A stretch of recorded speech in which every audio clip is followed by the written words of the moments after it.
দাদি দেখো দেখো আমার দিদিরা এসে গেছে, দিদিরা এসে গেছে। বোন ছোট ভাইয়ের জন্য রাখি নিতে ভুলেই গেছি। আরে ছোট ভাইকে কে রাখি পরাবে? ওই গরিব ভাইকে তো আমি রাখি পরাবো না। হ্যাঁ হ্যাঁ তুই ঠিকই বলেছিস, আমার তো মনেই ছিল না ওদের আবার কে রাখি পরাবে।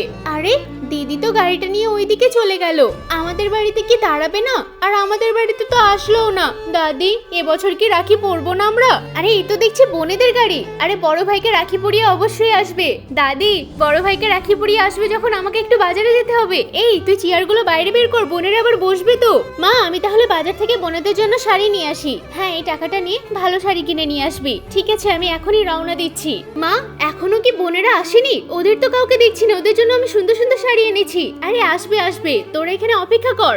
দেখলি বোন বড় ভাইকে রাখি পরিয়ে কত গিফট পেলাম। আরে এদেরকে রাখি পরিয়ে কি বার পেতাম? ওই সামান্য শাড়ি পাওয়ার জন্য কি বসে আছি? চল তাড়াতাড়ি আমরা বাড়ি চলে যাই, ওদের মুখ দেখতেও ইচ্ছা করে না আমার। দাদি ওরা তো আমাদের রাখি না পরিয়েই চলে গেল।